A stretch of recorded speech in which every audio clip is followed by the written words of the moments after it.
So, mahalaga na ma-distinguish natin yung contextualized theology sa context-based or context-rooted na theologizing.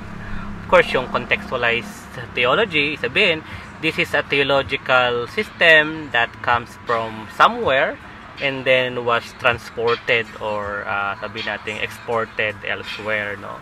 Yung context-based or context-rooted, this is a theologizing na dun mismo sumibol, tumubo, dun mismo binuo sa isang particular na locality, location, or context by the people of that context themselves, you know. So it's good to think a bit more dun sa unang version, no, yung contextualized theology. Of course, people do it for a variety of reasons, sometimes pragmatic, because of course if a theology is coming from somewhere, then yung gusto mo na mas lumaganap yun, no? Mas maintindihan siyang mas madali ng mga tao na pagdadalhan nun. So, i-contextualize mo siya, no?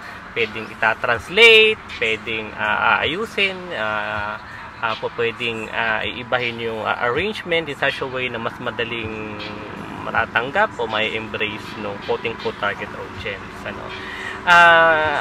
I remember tuloy yung sabi ng isa nating kababayan, isang Filipino theologian, no? Si Dr. Timoteo Henner, no? Ang tawag niya, meron siyang tinatawag na copy-paste theologizing, you know?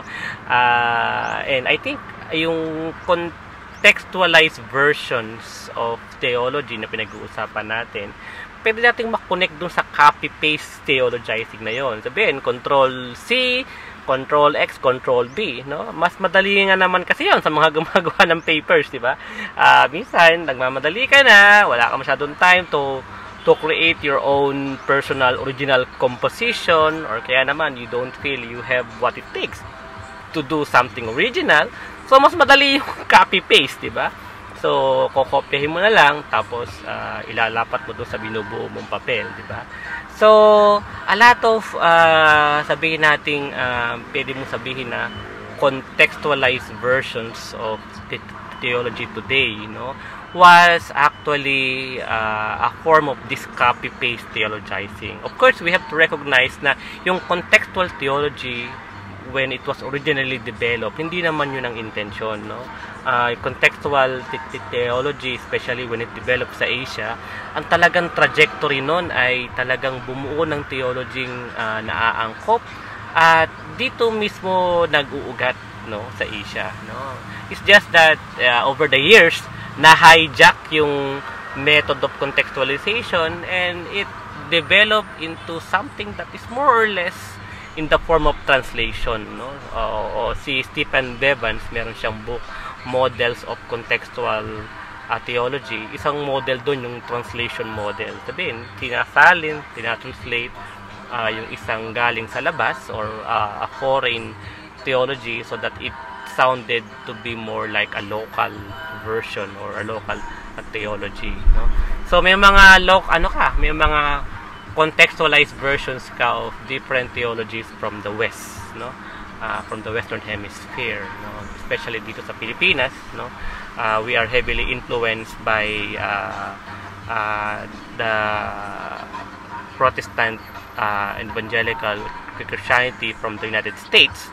So marami tayong theology galing sa US, no? And yung iba nating mga kakababayan, they try to contextualize it, no? Some people just hindi nga nila kino-contextualize, copy paste direkta, di ba? And some people would really make an effort na hindi mababago o ma-alter o ma-change. They want the pure unadulterated version of that theology from the US, no? They want to be faithful to that, no?